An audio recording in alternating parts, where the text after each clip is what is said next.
tindakan-tindakan menyimpang. Kita nanti akan perjelas, tapi saya beri pengantar sebentar. Sebetulnya, sebelum risalah yang dibawa Nabi Muhammad itu ditampilkan untuk memberikan kesempurnaan pada risalah Nabi-Nabi sebelumnya, sudah ada kesepakatan di kalangan masyarakat, bahkan di jahiliyah pun, bahwa di bulan-bulan hurum itu jumlahnya nanti ada 4, 3 berurutan, yang satu terpisah. 3 ini Dzulqa'dah, Dzulhijjah, kemudian Al-Muharram, bulan 11, 12, bulan pertama, kemudian Rajab, bulan yang ke-7. Nah, itu sepakat mereka menghadirkan sebuah komitmen bahwa tidak boleh melakukan tindakan-tindakan yang merusak. Ini adalah bulan damai, ya, bulan yang sifatnya untuk menata.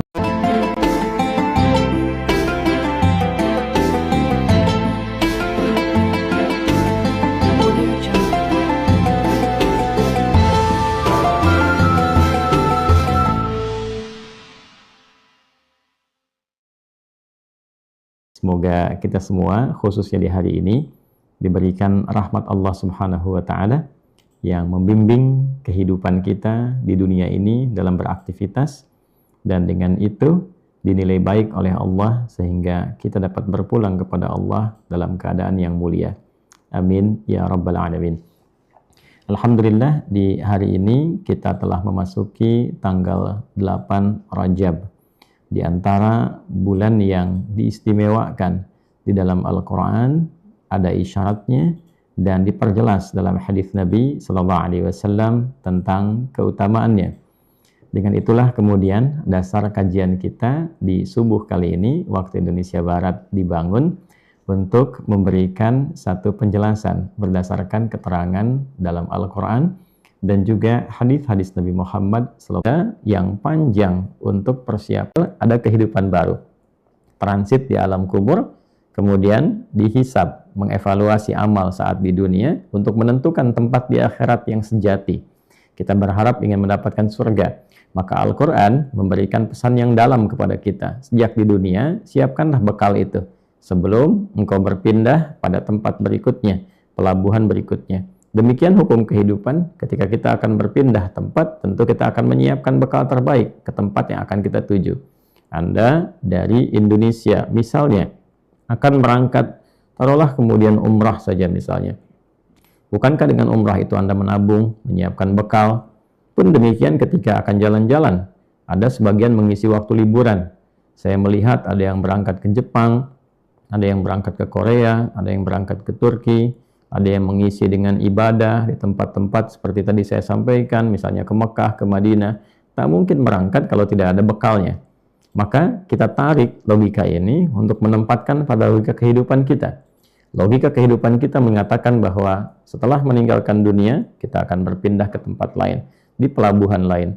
Maka dengan logika yang tadi kita gunakan, tempatkan dengan cara berpikir yang sama. Ke alam kubur, bukan sekedar mengakhiri kehidupan lalu berpindah alam, tidak. Ada bekal yang harus disiapkan, ada ketentuan yang harus diikuti, ada larangan yang harus ditinggalkan.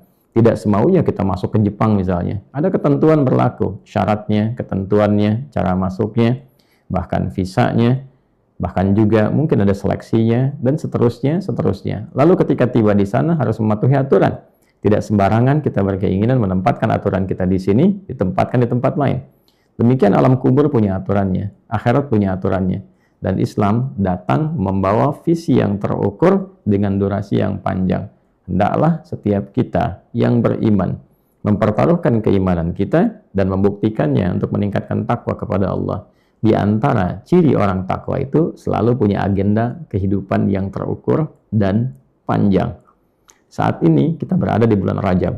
Setelah Rajab adalah Sya'ban. Setelah Sya'ban adalah Ramadan.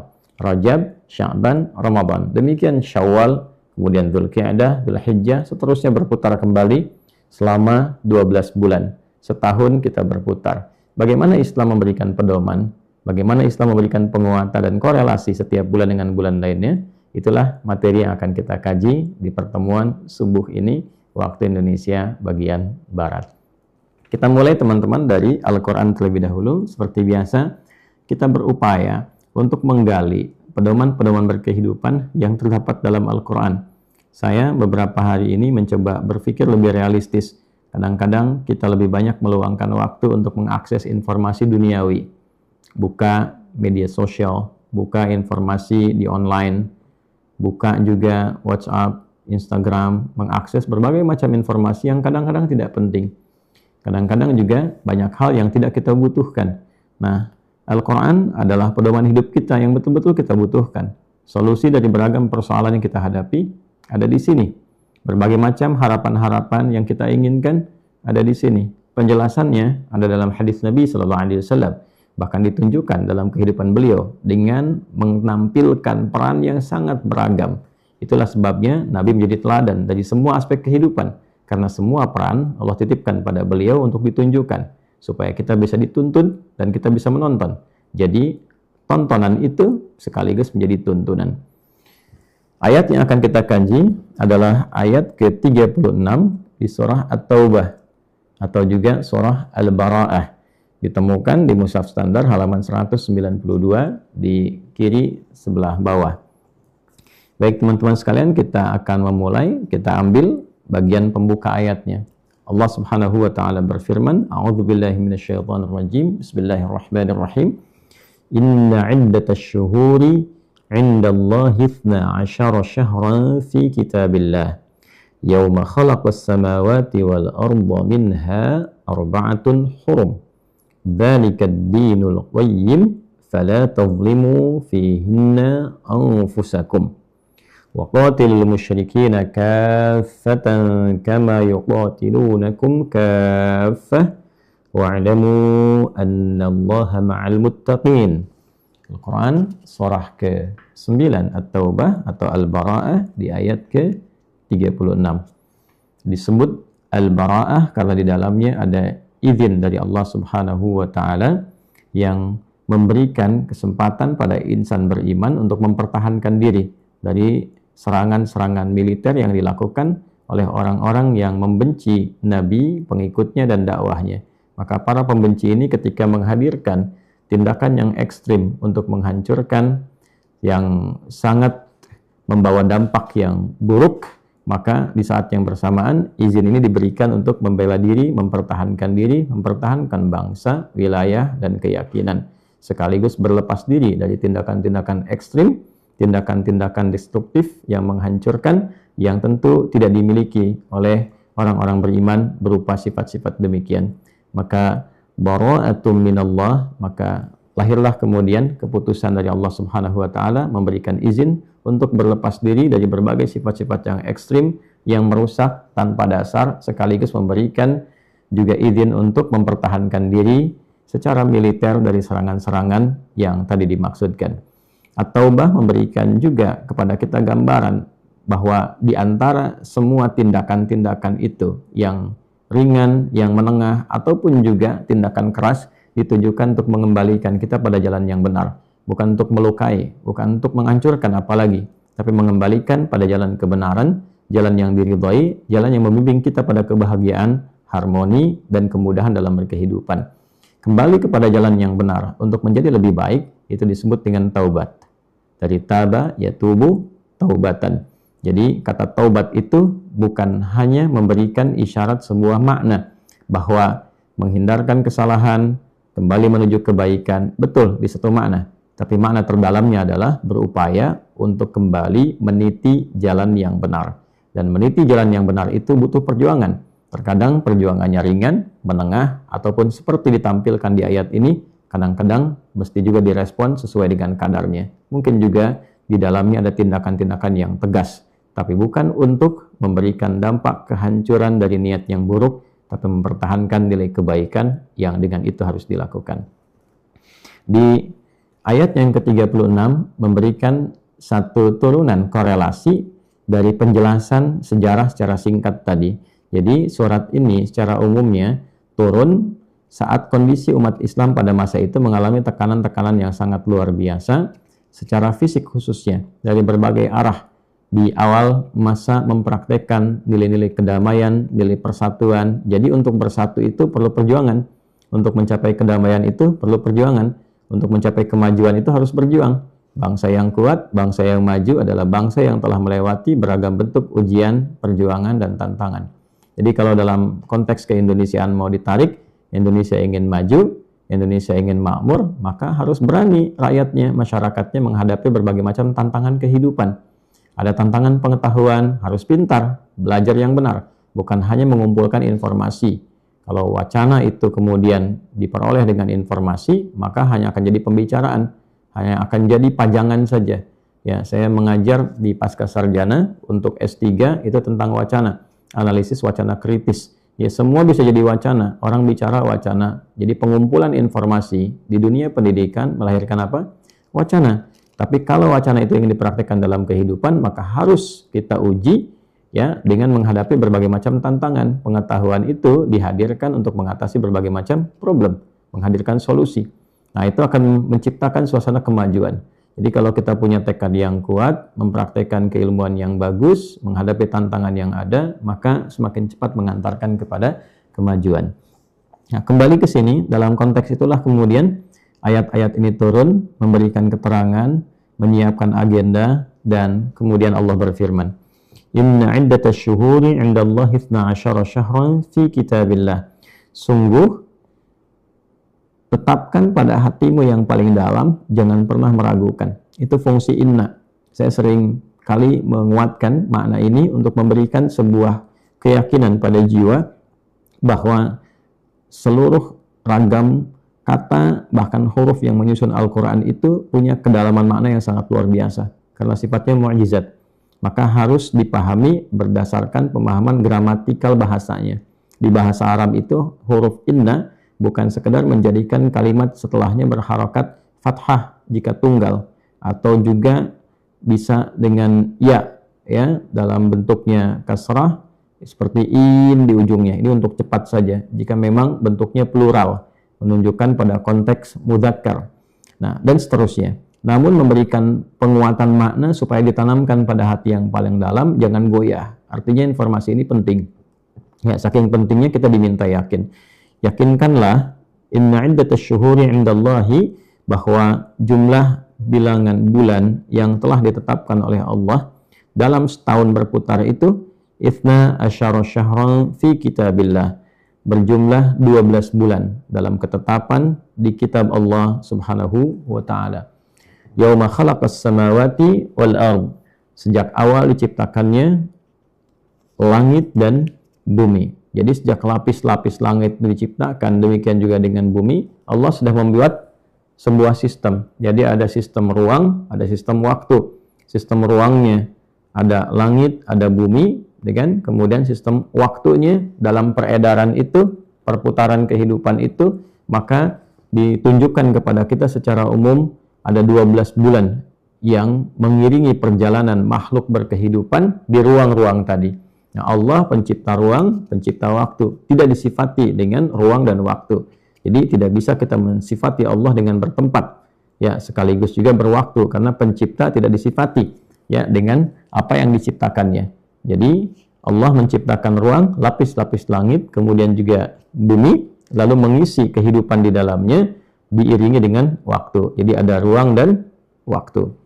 Nah, terkait dengan waktu ini, saat mulai diciptakan ruang-ruang lapis langit dan bumi, maka ditetapkanlah dalam perjalanan waktunya setahun berjumlah 12 bulan. Demikian nanti di ayat lain ditemukan bulan itu nanti ditemukan ukurannya lagi dengan pekan. Setiap pekan nanti ada, kita temukan lagi hari-hari. Sampai ke perjalanan waktu yang paling presisi disebut dengan sa'ah. Kita akan temukan nanti. Ya, bahkan kita akan dapati dalam satu hari dibagi lagi. Dari mulai subuh kita temukan zuhur ke siang, sampai ke asar, ke maghrib, sampai ke malam. Dan disitulah kita akan temukan bagaimana Al-Quran membimbing kita menyusun agenda dari satuan waktu terkecil di ruang-ruang yang kecil sampai satuan waktu yang terbesar di ruang-ruang yang berbeda. Ini ditemukan dalam Al-Quran. Dan presisinya dalam penjelasan yang lebih detail ditemukan dalam hadis bagaimana mengisinya sesuai dengan pilihan hidup yang akan kita tentukan. Inilah keindahan dalam Islam. Intinya kalau dipraktekkan benar Al-Quran ini, pasti jadi orang-orang yang terukur, yang disiplin, yang sukses. Demikian dicontohkan orang-orang terdahulu. Itulah sebabnya kenapa risalah Islam ini dipilihkan oleh Allah di tempat yang rasanya terbelakang. Ya, di belahan dunia yang barangkali tidak mudah mengaksesnya. Situasi masyarakatnya begitu kompleks, gitu kan. Nah, namun demikian, ada hikmah besar yang ditunjukkan kepada kita bahwa orang-orang yang menerima risalah berkemajuan ini dibimbing oleh Rasul yang sangat luar biasa, Nabi Muhammad SAW, ternyata dengan mempraktekkan, bukan hanya membaca, mendapati informasinya, menyampaikan kisahnya, tapi mempraktekkan petunjuknya, berhasil menjadi orang-orang yang menanamkan legasi kuat di muka bumi ini dan melahirkan peradaban yang berkemajuan. Dan dalam peradaban itu, dalam kemajuan itu membawa maslahat, membawa kebaikan, membawa kedamaian, membawa kemuliaan. Ketika ditinggalkan, maka kembalilah kepada kekacauan yang boleh jadi sebagian besarnya kita rasakan sampai dengan detik ini di berbagai sektor kehidupan, baik di politik, baik di ekonomi, sosial, dan sebagainya. Maka jika ingin mendapati kenikmatan, kebahagiaan, kedamaian, kita harus mencoba memaksakan diri untuk mengamalkan kembali. Sekali lagi, mengamalkan, bukan sekedar membaca, mempelajari, tapi mengamalkan petunjuk yang kita dapati ini. Baik, ini ketentuan pertama, bahwa dalam 1 tahun itu ada 12 bulan. Menariknya teman-teman, kata bulan sendiri dalam bentuk waktu ya, bukan dalam bentuk benda langit ya. Dalam bentuk waktu, syahrun, kita temukan sebanyak 12 kali di dalam Al-Quran. Nah, ini menarik sekali. Seperti halnya kata yaum juga. Ya, kata yaum misalnya kita temukan sejumlah bilangan dalam setahun. Nanti ukuran daratan dengan lautan juga kita temukan sangat menarik juga. Lautan ditemukan kurang lebih 32 ayat di dalam Al-Quran, daratan 13 ayat.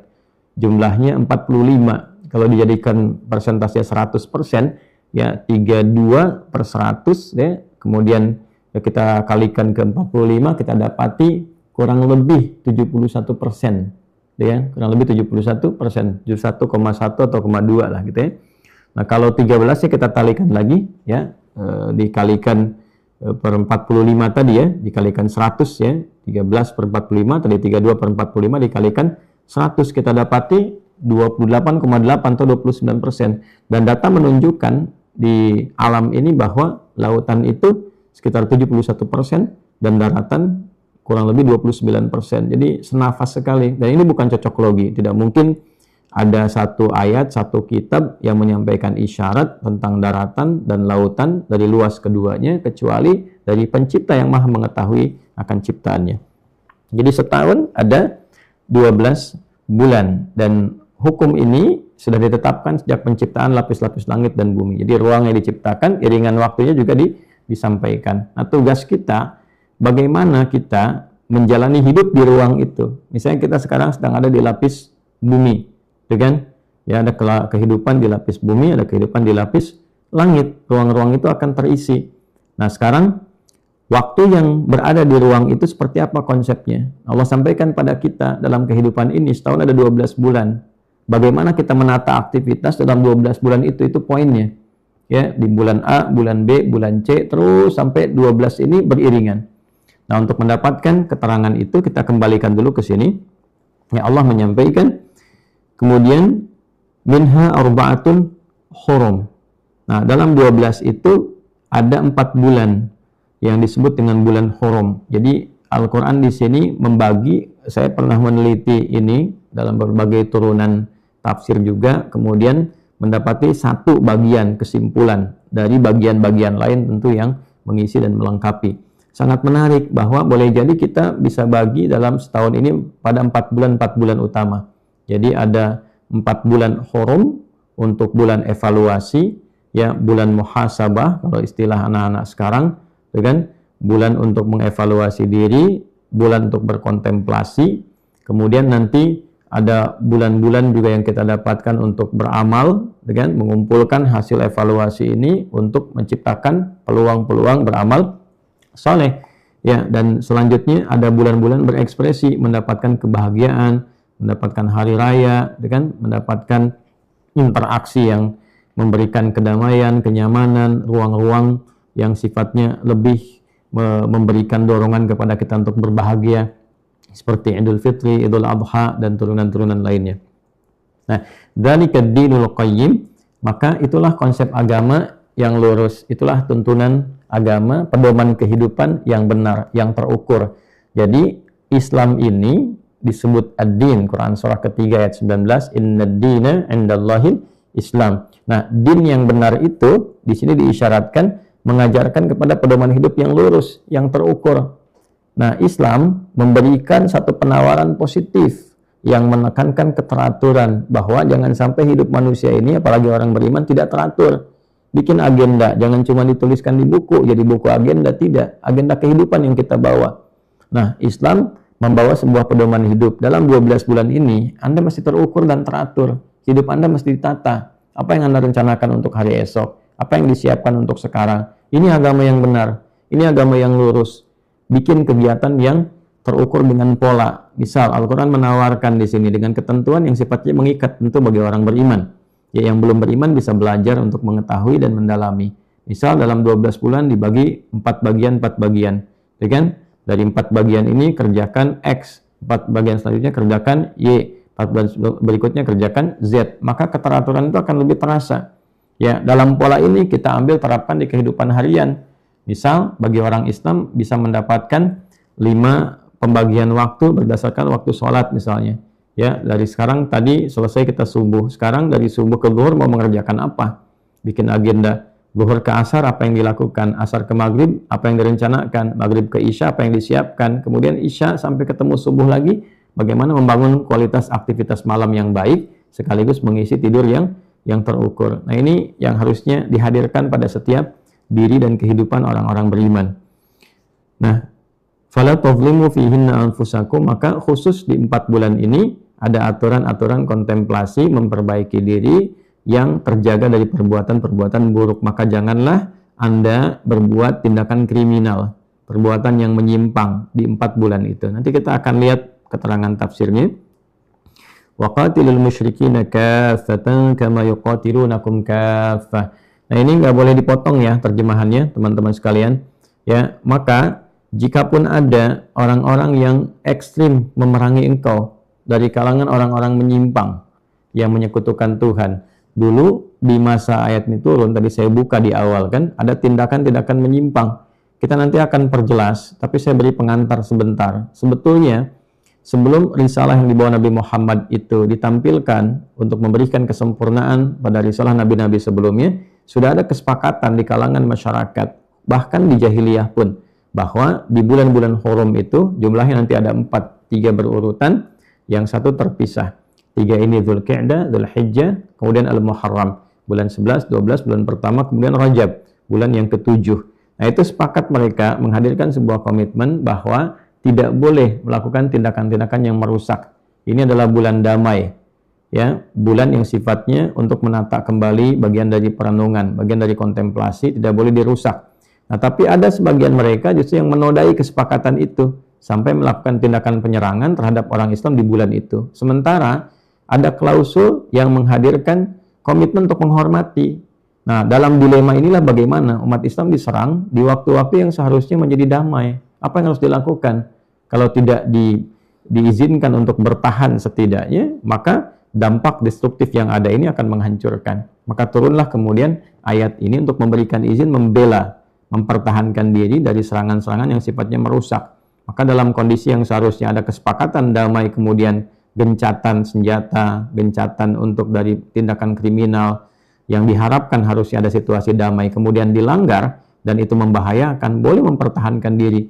Bukan dalam konteks mengikuti pelanggaran, tapi justru menjaga kehormatan, ya, supaya kedamaian itu tetap tegak.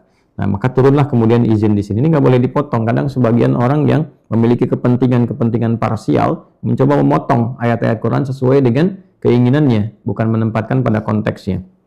Ya, jadi cara menerjemahkannya, sebagaimana mereka melakukan tindakan yang terukur untuk menyerang, melakukan tindakan destruktif, melakukan penyerangan intimidatif, bahkan juga eksekutif yang sifatnya mengeksekusi, ya, nyawa dan sebagainya, maka pertahankanlah diri kalian. Ya, pertahankan diri. Jadi di sini jangan dipotong ya. Waqatilul musyrikina kaffatan, maka bertahanlah secara total ya melalui tindakan-tindakan militer ketika kama yuqatilunakum kaffah, sebagaimana mereka pun ya melakukan serangan awal dengan aksi militer yang sifatnya menghancurkan. Wa'lamu, dan ketahuilah oleh kalian, yakinkan pada diri kalian, annallaha ma'al muttaqin, Allah akan selalu membersamai orang-orang takwa. Anda bayangkan, bahkan dalam konteks mempertahankan diri secara militer pun mesti ada sifat takwa di dalamnya. Ya, di antara takwa itu tidak boleh melakukan tindakan di luar kontrol yang benar. Ya, misalnya maaf sekali menghancurkan anak-anak, ya, bayi-bayi, orang-orang lemah misalnya, ya, perempuan-perempuan yang sedang mengerjakan satu hal yang tidak terkait dengan peperangan misalnya, sedang merawat dan sebagainya, atau jurnalis yang sedang bertugas, ya. Makanya apa yang terjadi di Palestina, di Gaza khususnya, adalah sesuatu yang sangat melanggar nilai-nilai kemanusiaan. Nah, Islam memberikan satu gambaran pada kita bahwa semua values tadi termasuk ciri orang bertakwa. Ya, ciri orang bertakwa. Nah, termasuk di Islam itu menarik sekali, menebang pohon, merusak tanaman. Dalam keadaan peperangan pun kita di hadis akan dapati tidak boleh merusak tanaman. Ya, semarah-marahnya, sebenci-bencinya harus tetap terukur. Nah, menarik kan, marah yang terukur, diantaranya apa latihannya? Tidak boleh merusak tanaman, tumbuhan, pepohonan. Maka Anda bisa bayangkan kalau ada orang melanggar ini kan pelanggarannya serius gitu. Nah, apalagi dalam suasana damai, dia menggunduli hutan misalnya. Tidak ada peperangan, dia gunduli. Ya, nah ini jadi persoalan yang lebih serius lagi dan dosanya bisa berlipat, ya, sehingga berpeluang menimbulkan bencana-bencana yang sifatnya merusak dan bahkan menghancurkan dengan kos sosial yang tidak bisa dinilai. Maka penting kita kembali ke jalan-jalan yang benar, ya, dengan tujuan yang benar supaya hidupnya juga benar. Itulah taubat. Nah, kembali teman-teman sekalian, maka di sini kita akan temukan penjelasan Nabi Shallallahu Alaihi Wasallam. Saya sudah membuat catatan kecil ini. Tadi sambil menunggu untuk live, saya buat catatan kecil. Dan mohon maaf ya ke teman-teman, mungkin live-nya agak mendadak. Sebetulnya bukan mendadak, hanya menempati ruang dan waktu yang tersedia untuk kita bisa manfaatkan dengan baik. Yang ala kulli hal, semoga teman-teman berkenan dan kita mendapatkan manfaat. Baik, saya buat catatan teman-teman sekalian. Di sini ada hadis. Saya ambil 2 kitab saja. Di Al-Bukhari nomor hadis 3197. 3197. Juga disebutkan kembali nomor hadis 4406, 4406, ya. Kemudian di hadis Muslim nomor 1679, 1679. Lalu di Musnad Ahmad di 20.386, 20.386. Baik, rawinya dari Abu Bakrah Nafi' bin Al-Harith. Abu Bakrah Nafi' bin Al-Harith. Jadi ada Nafi', ada Nafi'. Ini Nafi' bin Al-Harith. Ya, kunyahnya Abu Bakrah. Ya, hadisnya insyaallah sudah kita hafalkan. Ya, ini disampaikan oleh Nabi SAW dalam rangkaian amanat beliau yang ditegaskan dalam peristiwa Haji Wada'.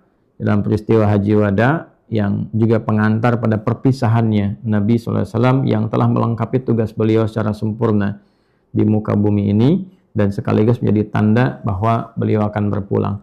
Tanda inilah yang dibaca oleh beberapa sahabat utama dari Nabi SAW. Baik, intinya Nabi mengatakan inna zamana, atau kama qala sallallahu alaihi wasallam, inna zamana qad istadara kahayatihi yauma khalaqas samawati wal ard. Sungguh waktu itu, perjalanan waktu dalam setahun, ya kan? Kemudian dalam setahun itu seperti apa konsep waktunya?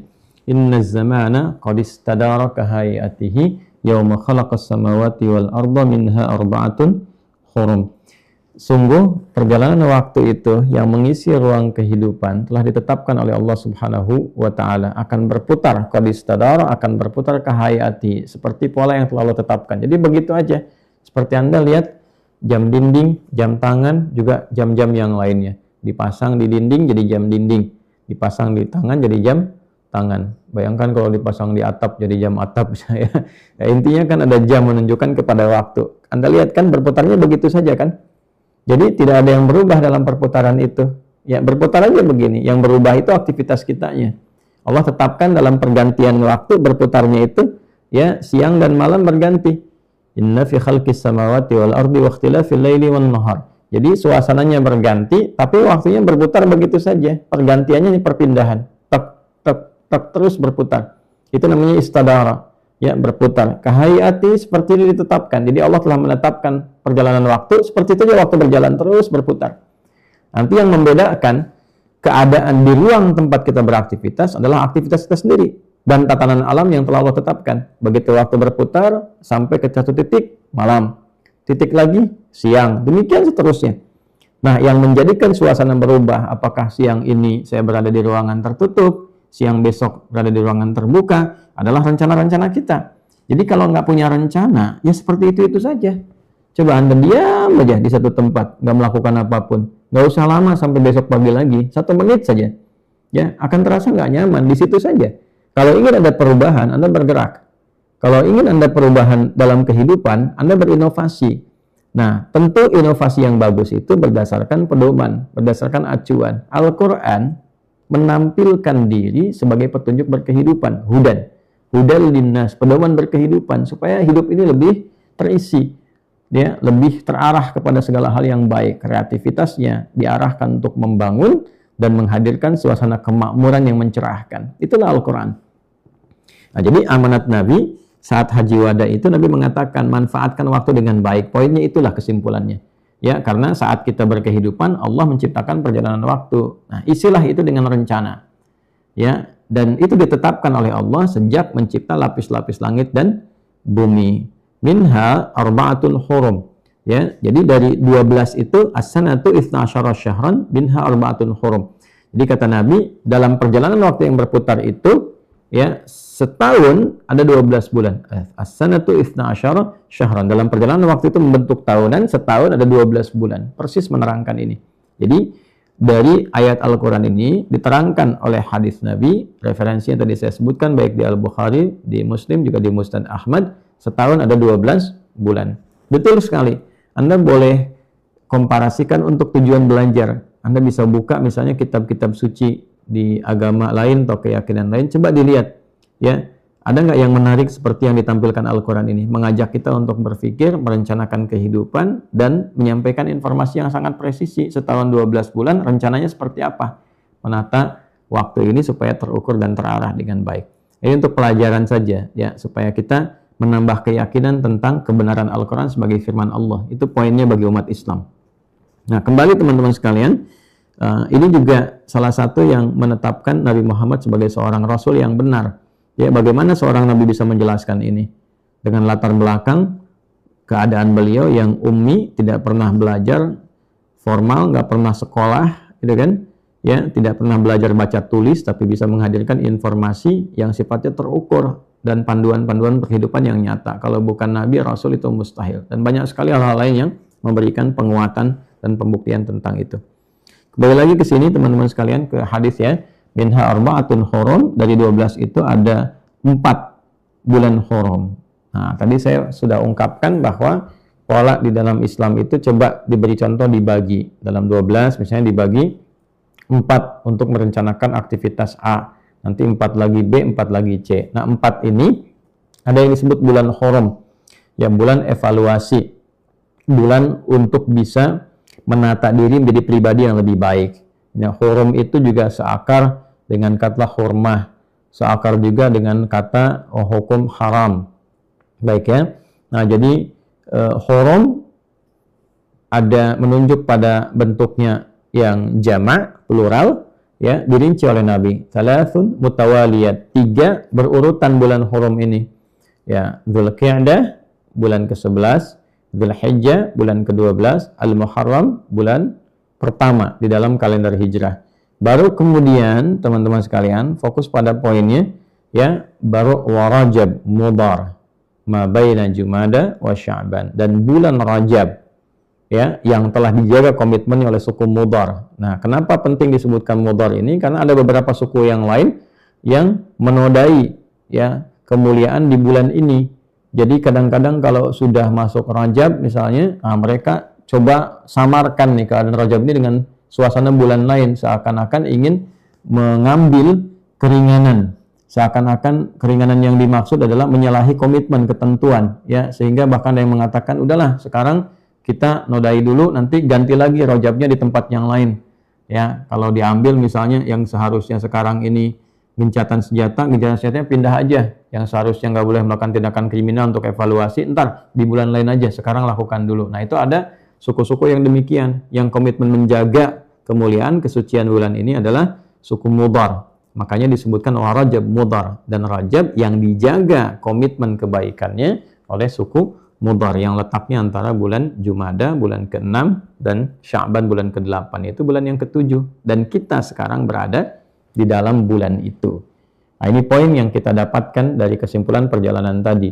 Nah, nama-nama bulan ini dan perjalanannya sudah ada di era Nabi. Kelak nanti setelah Nabi meninggal, dirumuskanlah sebagai pelajaran hidup oleh para sahabat saat musyawarah diusulkan menjadi penanggalan kalender dan berkegiatan dalam Islam. Jadi kalender Islam itu bukan sekedar nama, tapi di dalamnya ada makna, teman-teman sekalian. Nah, ini yang membedakan dengan mungkin kalender-kalender lain. Wallahu a'lam ya, saat penamaan itu apa yang diharapkannya, apakah menunjukkan waktu saja gitu. Nah, di Islam tidak demikian.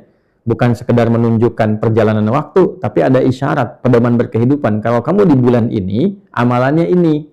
Nah, yang menarik pedoman ini berlaku di setiap masa, itulah indahnya.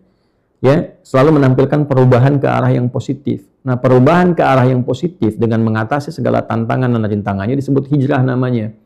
Ya, kenapa kalendernya disebut hijriyah? Mengambil peristiwa perjalanan Nabi yang dipandu oleh Allah untuk memberikan isyarat kepada insan beriman di setiap ruang dan waktu. Kalau ingin menggapai kesuksesan, ingin menggapai suasana cerah berkemajuan, ini tantangannya.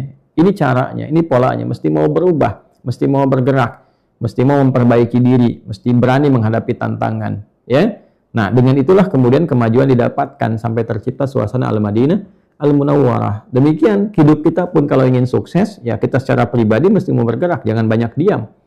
Ya kan? Nah, bagaimana cara bergerak ini? Maka disinilah kemudian muncul panduan. Rajab. Misalnya kita berada di bulan Rajab. Apa panduannya? Nah, maka pertama diterangkan lagi oleh Nabi, fala tadhimu fihinna anfusakum. Persis seperti tadi Al-Quran menegaskan, Nabi merinci kembali. Maka yang pertama kali Rajab itu termasuk bulan hurum yang lain adalah bulan evaluatif. Ya, bulan untuk mengevaluasi diri, muhasabah, introspeksi. Nah, supaya mengoreksi diri untuk menghindari perbuatan-perbuatan yang menyimpang, perbuatan salah. Kan gampang ya, konsep mengatakan kalau ingin mendapatkan yang positif, jauhi negatifnya. Kan hidup itu berpasangan. Wa min kulli syai'in khalaqna zawjaini la'allakum tadhakkarun. Dan segala hal, kata Allah, Allah menciptakan segala yang berpasangan. Ya, agar kamu sadar hanya Allah yang tidak punya pasangan. Jadi pasangan itu tinggal dicari lawannya. Kalau tidak ingin kita mendapati yang salah, mesti banyak berbuat benar kan? Jadi dengan orang menghindari salah, pasti benarnya terkumpul. Kalau menghindari yang jelek-jelek, yang baiknya terkumpul. Nah, yang jelek-jelek diakumulasikan sebagai penyimpangan-penyimpangan, itu disebut zulmun namanya. Orangnya disebut zalim. Ya, kata kerjanya dari zalama yazlimu, ya, berbuat menyimpang, menempatkan sesuatu bukan pada tempatnya. Ya, nah ketika kita ingin merubah perbuatan zalim itu menjadi perbuatan yang baik, ya, menjadi ke arah yang menerangi cahaya, minal zulumati ilan nur, keluar dari perbuatan yang menyimpang menuju ke perbuatan baik yang mencerahkan, mengandung cahaya. Habis gelap terbitlah terang, ya. Itu kan lawannya gelap, lawannya apa? Terang. Perbuatan buruk itu menghadirkan kegelapan. Sehingga seringkali diambil sebagai imajinasi visual, kadang-kadang ditampilkan suasana gelap menunjuk pada asosiasi keburukan-keburukan. Ketika itu bisa dihilangkan, terangnya muncul. Nah, maka untuk menghadirkan terang, mulut yang bicara terang yang baik, mata yang menatap terang dengan cara yang baik, dengan cahaya, nur, ya, maka kembali kepada Allah. Ini yang dimaksud Quran surah kedua ayat 257. Allahu waliyyul ladzina amanu yukhrijuhum minadh dhulumati ilan nur. Allah menjadi pembimbing bagi hamba-hambanya yang beriman, yang ingin mengeluarkan diri dari perbuatan yang tercela, dari kegelapan menuju cahaya yang terang benderang. Ya kan, habis gelap terbitlah terang. Kemana untuk mendapatkan itu? Kembali kepada Allah. Makanya Kartini kan suka baca Quran tuh, ya kan? Waktu itu Raden Ajeng Kartini menggali, membaca saat masa-masa di Pinggit itu, ya kan? Nah, saya sempat masuk juga ke museumnya, ya, melihat yang ada di Rembang itu kan. Kalau kita lurus dari arah Semarang, kemudian masuk Demak, Demak Kudus, Kudus Pati, Pati Juwana, Rembang, begitu masuk alun-alun tuh sebelah kanan tuh, ya, di situ ada masuk sedikit lah, jalan sekitar 100 meter, 150 meteran, itu ada Museum Kartini di situ. Nah, teman-teman bisa masuk, bisa melihat. Kalau makamnya kan nggak di situ, tapi museumnya ada di situ. Nah, ini menarik sekali, ya, tapak-tapak kehidupan dan baktilas beliau itu. Di antaranya kan sangat viral sekali. Selain surat menyurat, kenapa hanya surat menyuratnya yang dibahas, ya? Tidak dibahas bagaimana beliau belajar Qur'annya gitu, ya. Nah, di sini kembalikan ke konteks kita. Jadi bagaimana menyusun hidup yang terang itu, yang menghilangkan gelapnya. Bagaimana menampilkan baik, menghilangkan buruknya. Maka fala tazlimu fihinna anfusakum. Hendaklah di bulan-bulan ini jadikan sebagai bulan evaluasi. Jadi kalau kita masuk di bulan Rajab ini, bagi umat Islam, panduan yang pertama adalah bulan Rajab adalah bulan awal yang memandu kita dalam pertengahan ke bulan berikutnya untuk memperbaiki diri, mengevaluasi dari ujung kepala sampai ujung kaki. Jadi dari mata, kalau ingin matanya berfungsi baik, ya hilangkan, jauhi pandangan yang salahnya. Berlatih diri. Ya kalau misalnya di bulan ini 1 bulan, kita ambillah misalnya 30 hari, ya kita berlatih. Kita ukur bagian tubuh kita yang sering kita fungsikan dalam kehidupan ada berapa. Lalu kita berlatih. Misalnya di 3 hari ini saya ingin berlatih untuk mata. Kalau kita bagi kepada 10 bagian ya, mata. Nanti 3 hari berikutnya saya ingin melatih ke lisan, ya. Kemudian berikutnya saya melatih ke telinga, terus sampai ke ujung kaki. Nah, kebiasaan buruknya, yang tidak baiknya, mencoba untuk ditahan sampai hilang. Tekan sampai hilang. Ketika itu bisa dilakukan, maka akan beralih pada perbuatan baik. Ya, zalimnya hilang, maka muncul hikmah. Hikmah itu al-isobatu fil aqwal wal af'al wa wad'u kulli syai'in fi mahallih. Kesesuaian terhadap perkataan dan perbuatan serta menempatkan sesuatu sesuai dengan fungsinya. Itulah hikmah. Orangnya disebut hakim. Ya, maka ada tokoh namanya Luqman, disebut Luqman al-Hakim, yang bisa berlatih diri, berkontemplasi untuk mengarahkan fungsi tubuhnya kepada segala yang baik-baik, sehingga setiap yang dikatakan itu sesuai dengan konteks dan kebutuhannya.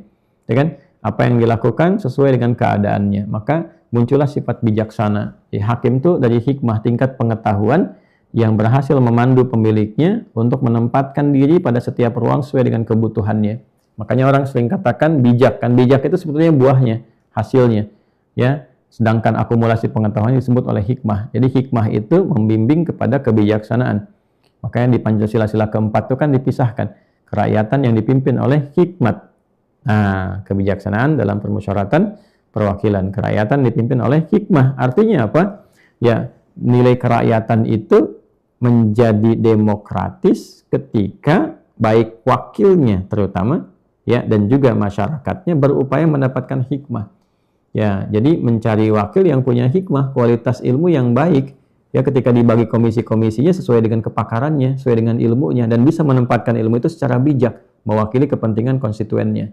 Maaf ya, konteksnya bukan melebar tapi mengisi gitu ya, mendalami apa yang kita bahas. Nah, kalau wakil-wakilnya bisa seperti itu, maka kepentingan rakyat itu akan sesuai, ya, aspirasi yang disampaikan rakyat akan sesuai dengan pengetahuannya menjadi solusi.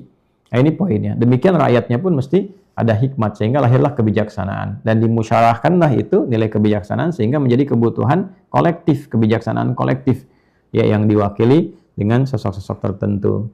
Nah, ini idealnya seperti itu. Jadi kembali, bulan Rajab ini adalah bulan evaluasi, bulan untuk menata diri. Ya, bulan hurum artinya dilarang melakukan tindakan yang menyimpang. Bulan terlarang nih, ya. Jadi hati-hati.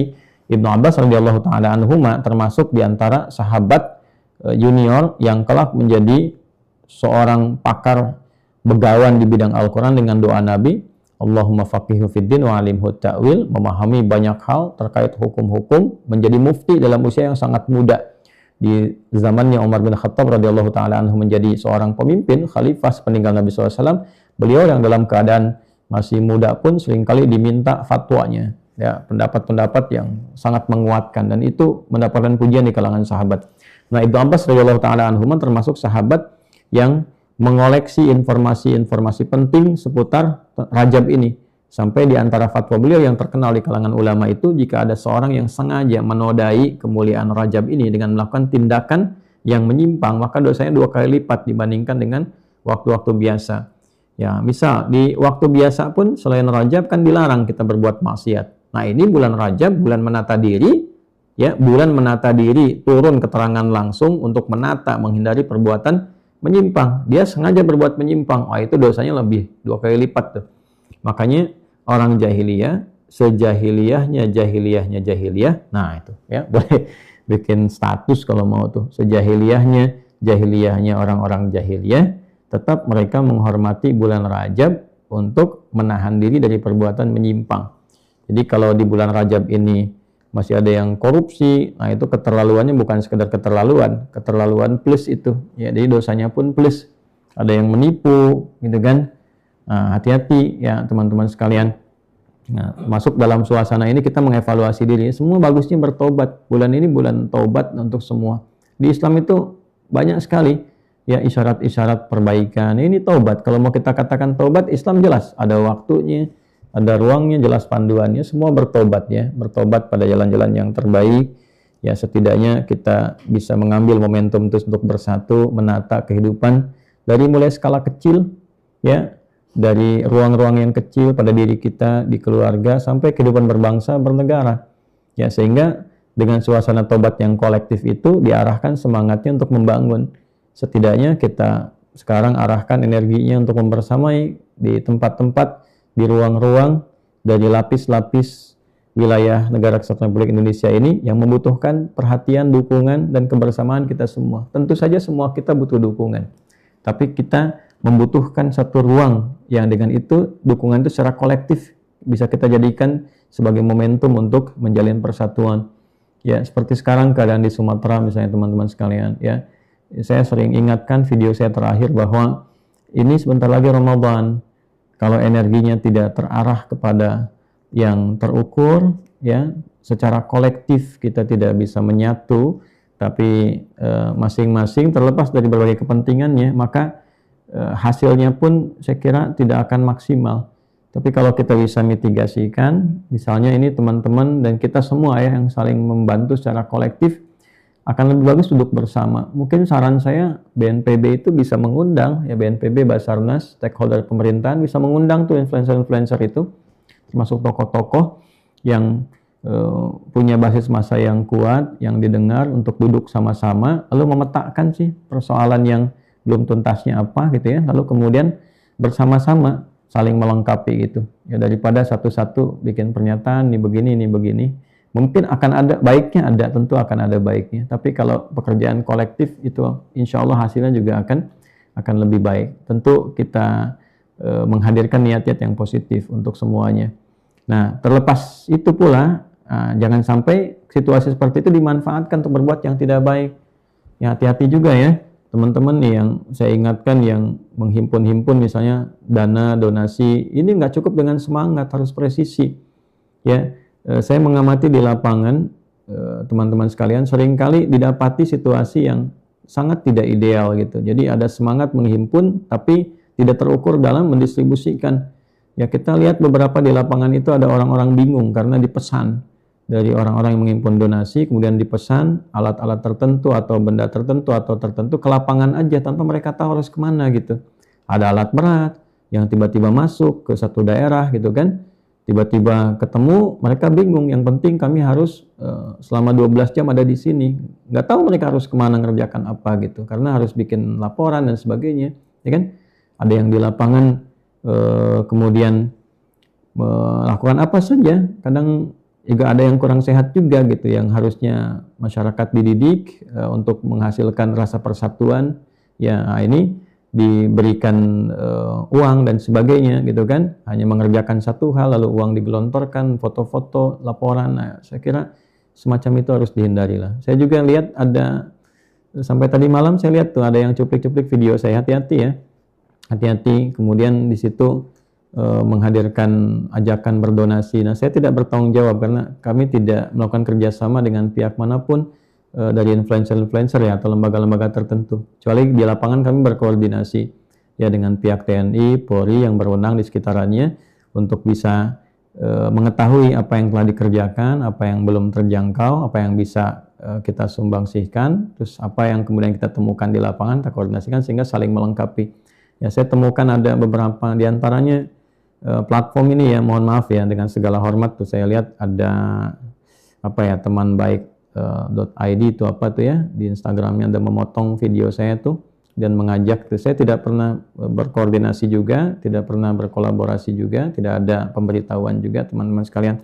Kita pusatkan di Uwahker karena Uwahker terhubung di seluruh wilayah Indonesia. Jadi ada teman-teman, sahabat-sahabat UA itu masuk, ada yang mapala, latar belakang dan sebagainya, dihimpun jadi satu kesatuan. Jadi kalau ada sesuatu yang terjadi, musibah misalnya, mereka sudah ada di wilayah dari hari pertama. Nah itu kita sudah dapat data tuh.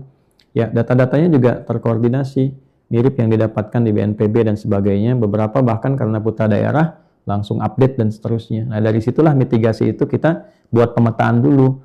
Ya, tidak tiba-tiba kirim bantuan, tidak begitu. Di daerah mana, keperluannya apa yang dilakukan, bagaimana menggerakkannya. Ya, tentunya tanpa menafikan semua insya Allah punya niat baik yang saling mendukung. Tapi harus terstruktur, terorganisir. Ya, jangan sampai terjadi hal-hal yang tidak diinginkan. Ya, karena kan apa yang kita kerjakan selain dihisab di akhirat, juga kita buat laporannya kan di dunia.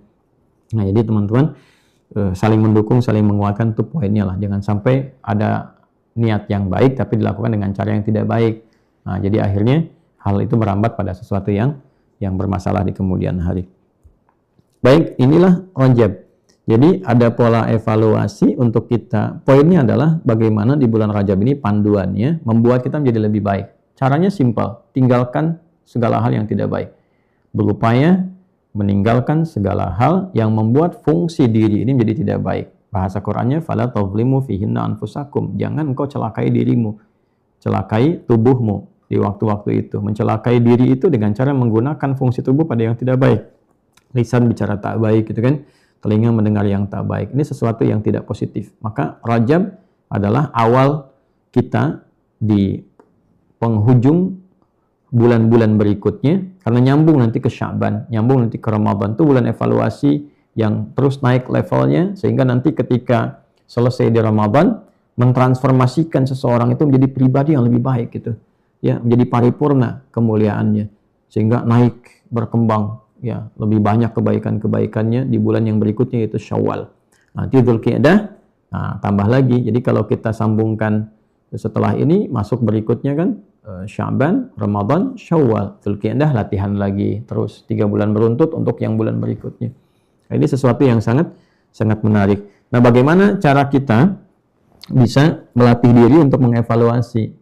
Nah, ritualnya gimana, panduannya? Nah, ini enaknya di Islam tuh luar biasa ya. Jadi begitu disampaikan, ini evaluasi, ini kontemplasi, memperbaiki diri. Tanya balik caranya bagaimana? Maka di sini ada panduan spiritual. Ya, panduan spiritual ini bisa dilakukan pertama dengan meningkatkan sholat. Ya, karena jelas fungsi sholat itu melatih diri menjadi lebih baik. Inna sholata tanha 'anil fahsya wal munkar. Quran surah 29 ayat ke-45. Sungguh sholat yang benar dikerjakannya itu, yang benar dikerjakan, ya, akan menjadi perisai bagi diri kita dari segala perbuatan menyimpang. Ada 2 sumber, fahsya dan munkar. Fahsya, perbuatan menyimpang yang bersumber dari syahwat. Maaf ya, kata-kata jorok, kotor, LGBT, pornografi, porno aksi, itu masuk fahsya. Kemudian mungkar, segala perbuatan buruk yang diingkari hati, sumbernya nafsu perut dan akal. Ya, maaf sekali, korupsi, menipu, ya, merampok, membunuh, termasuk bertengkar, hobinya bertengkar tuh ya, dan sebagainya. Ya, pada tingkat-tingkat yang lebih kejam lagi, itu termasuk perbuatan mungkar, ya. Jadi kalau kayak zina dan turunannya, selingkuh dan sebagainya, itu masuk perbuatan fahsya. Nah, orang-orang yang merasa pernah berbuat salah, nah saya, Anda, kita merasa berbuat salah karena tidak maksum, tidak terjaga dari kesalahan, bukan Nabi, bukan Rasul. Caranya bagaimana? Evaluasi diri. Bagaimana memulainya? Dimulai dengan sholat, supaya terhubung dengan Allah. Kalau sudah terhubung, kita merasa diawasi Allah, dipandu, maka dengan sendirinya tubuh ini akan terjaga dari perbuatan maksiat dengan 2 sumber tadi. Jadi, bulan Rajab, bulan yang bagus untuk meningkatkan sholat. Meningkatkan apa? Sholat. Nah, maka dari itu kan nanti ada peristiwa juga yang teriring dengan itu, yaitu Isra Mi'raj. Ya, hadiah dari Isra Mi'raj itu kan apa? Sholat kan? Nah, jadi fungsinya apa? Membuat kita menjadi lebih baik, mengevaluasi diri. Jadi itu urutannya, dari mulai bulannya, peristiwanya, ya, keadaan agungnya, hadiahnya apa, manfaatnya apa, sampai ke titik itu.